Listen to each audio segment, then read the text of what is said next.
Ladies and gentlemen, boys and girls, welcome to another installment of WoLF Howls, proudly presented to you by Dominion Gaming TV.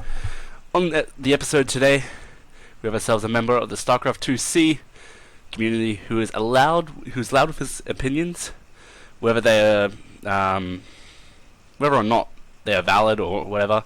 We have Jesse Solburn, who is no doubt a large pillar of the SC2C community and what it is today. Welcome to the show, and how are you, sir? G'day. Not bad.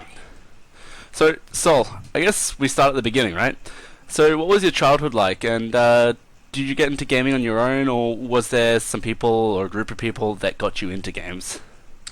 I had a rather normal childhood, growing up, school, all that stuff.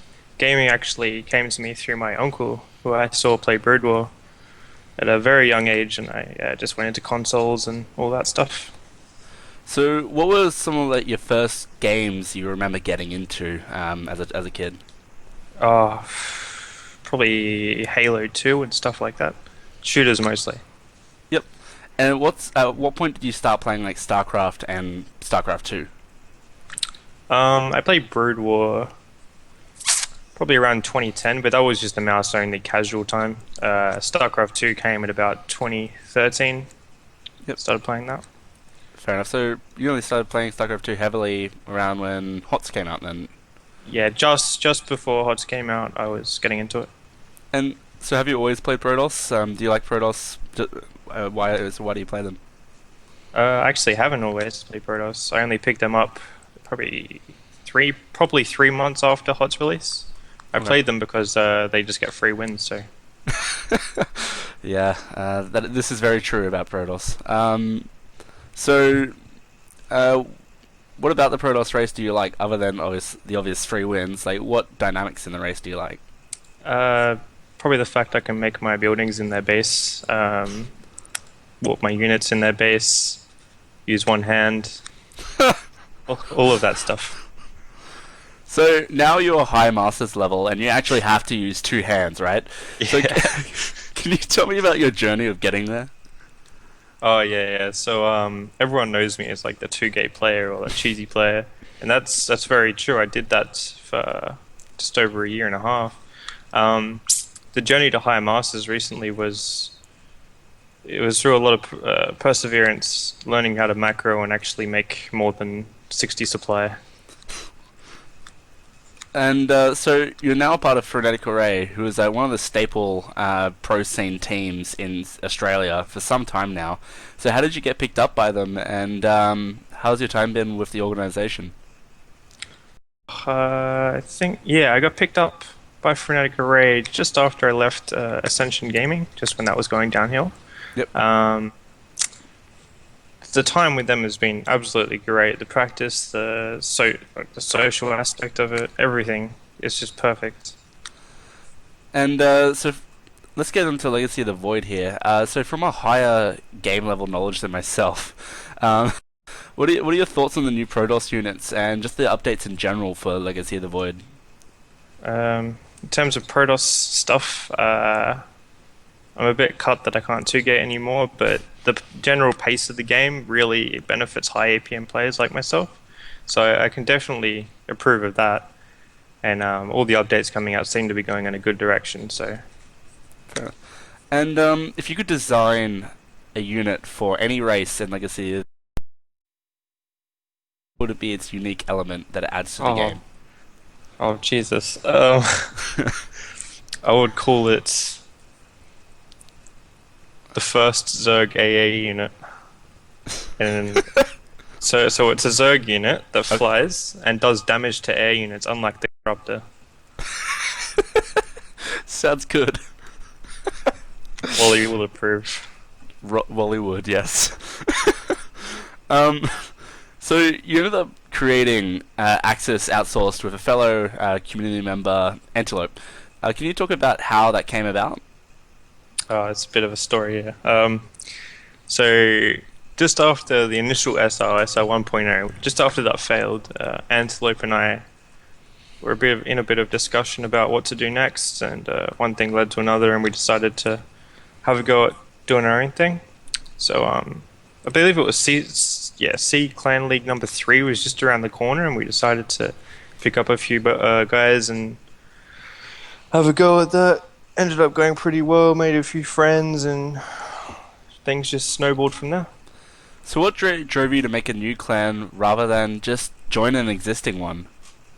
I actually was in an existing one, Oh, okay. ETL, for a Yep. time, and then I just left that because it just didn't. I just didn't mesh well with the people there. Yep. But yeah.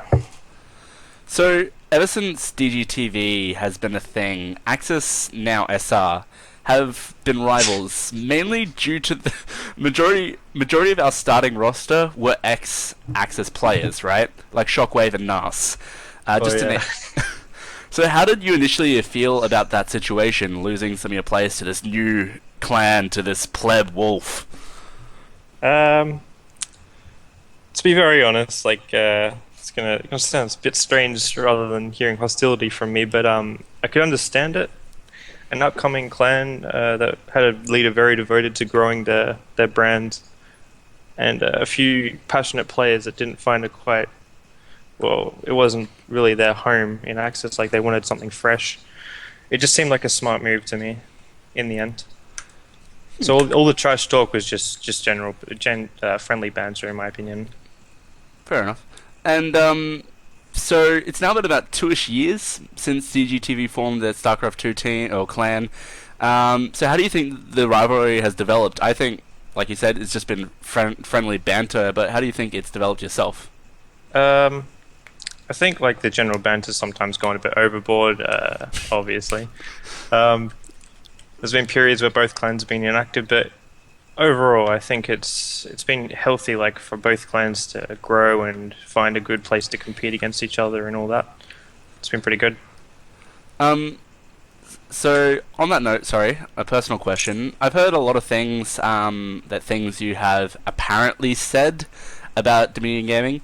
Like stuff like how good players come to DG to die, and a few other things. Is there any pudding to the pie, or is that just hearsay bullshit? Oh, yeah, of course I've said that. I'm not gonna lie. I'd like to blame it on being in a bad mood or just being an idiot, but it's just clearly me being a bit of a shithead. I'm sorry. So on that note, what are some of the other things that I've missed or I've forgotten? Please enlighten us. I don't think I should speak of any of the background rivalry stuff going on after that. No, like regardless of what's said, overall, I can respect DGTV and the direction it's going and all that. And so now you said earlier that you reformed Celerity, which is an old school clan. So why did you reform it, and what made you make that decision to rebrand Axis as SR? Alright, so this was just around the Legacy of the Void announcement. Axis was very stale in both like clan chatter and clan wars, all that stuff. There was nothing really going on, nothing to spice it up. Even Legacy of the Void didn't really excite many people. So this has been something I thought about for like 6 to 8 months, and I just had a good few chats with other SR higher-ups like Grim and Namakai and Dream and stuff, and they all thought it was a great idea, so I just went ahead with it, and YOLO. So some people in the SE2C community call you a troll and even toxic. Obviously, there's a bit of truth to that. So Yeah, a lot of bloody truth to it. some even say that everything you touch turns to shit. There are many variations of this same story, right? From people. So for example, the whole situation with Gravity at the Echo LAN, where there was physical threats made, and lines were probably crossed there. And he isn't the only person who you've had these kinds of altercations with. So what do you have to say about these actions and these kinds of situations that you've encountered in the past? Just the Gravity one, or just like all of them? Because they're all like very different cases. Well, we'll just go with the Gravity one, just because it's the one that I've mentioned.